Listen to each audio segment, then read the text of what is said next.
दिल्ली की वो रात जब 11 जिंदगियां एक लम्हे में खत्म हो गईं। 1 जुलाई 2018 की सुबह दिल्ली के इलाके बुरारी में पेश आने वाला वाकया आज भी लोगों के दिलों में खौफ पैदा करता है।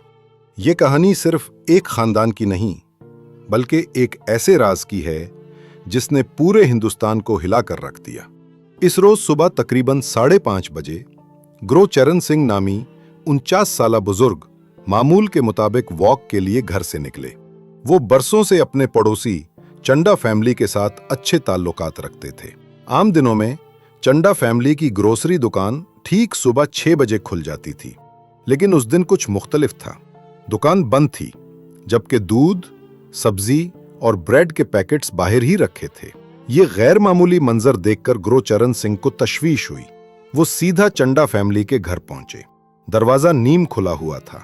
जैसे ही वो अंदर दाखिल हुए, मंजर ऐसा था कि उनके पैरों तले जमीन निकल गई।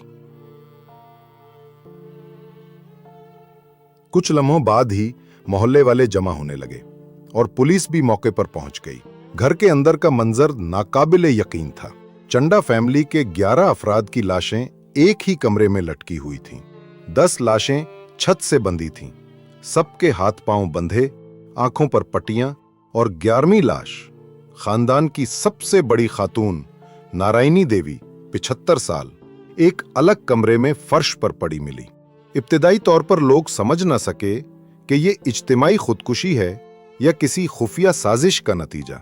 पुलिस ने पूरा घर खंगाला तो वहां से कई डायरियां बरामद हुईं।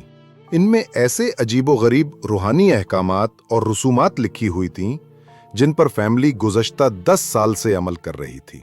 डायरियों में यह भी दर्ज था कि अगर वो खास तरीके से पूजा करें तो उनके मरने के बाद एक आसमानी ताकत आएगी जो उन्हें बचाएगी और मौकश निजात देगी, यानी रूह को दोबारा जन्म के चक्कर से आजाद करेगी। तफ्तीश के दौरान सबसे ज्यादा जिस्क्रीट लालित चंडा का सामने आया, जो खानदान का सबसे छोटा बेटा था और अपने वालिद भोपाल सिंह की मौत के बाद अजीब रवैया इख्तियार कर चुका था। 2004 में एक हादसे के बाद लालित को शदीद ज़हनी सदमा पहुंचा, जिसके बाद वो बोलना छोड़ बैठा।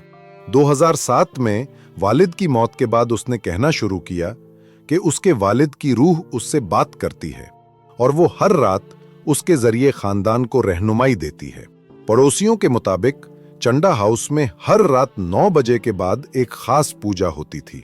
फैमिली के लोग कहते, डाडी जी आने वाले हैं, और लालित की आवाज में बोलने लगते। घर के अंदर एक नया माहौल बन चुका था। गोश्त और शराब का इस्तेमाल बंद। जिंदगी एक खास रूहानी डिसिप्लिन में बदल गई। लालित रोज डायरी में अपने वालिद की हिदायतें लिखता, मगर हैरानकुन बात यह थी कि बाद में माहिरीन ने कहा वो तहरीर लालित की हैंडराइटिंग से मुख्तलिफ थी। क्या वाकई वो तहरीर लालित के मरहूम वालिद की रूह लिखवा रही थी, या ये सब लालित के दिमाग का फरेब था? पुलिस को शुबा हुआ कि लालित साइकोसिस डिसऑर्डर का शिकार था, यानी एक ऐसी जहनी बीमारी जिसमें इंसान हकीकत से कटकर अपनी बनाई हुई ख्याली दुनिया में रहने लगता है। और शायद यही बीमारी आहिस्ता आहिस्ता पूरे खानदान में मुंतकिल हो गई, जिसे शेयर्ड साइकोसिस डिसऑर्डर कहा जाता है। पुलिस को घर के सीसीटीवी कैमरे से एक वीडियो भी मिली, जिसमें रात से कुछ घंटे पहले फैमिली के अफराद स्टोल्स और वायर्स खरीदकर घर के अंदर ले जा रहे थे, यानी उन्हें पूरी तरह मालूम था कि वो कुछ बड़ा करने जा रहे हैं। डायरी के मुताबिक उन्हें आखिरी रात को एक मखसूस तरीके से छत से लटकना था ताकि रूहानी तवानाई उन्हें निजात दे। डायरी में आखिरी सत्र लिखी थी, जब जमीन कांपे और आसमान फटे तब मैं आऊंगा तुम्हें बचाने। इस लर्ज़ाखेज वाकये के बाद भी कई सवाल अब तक बेजवाब हैं।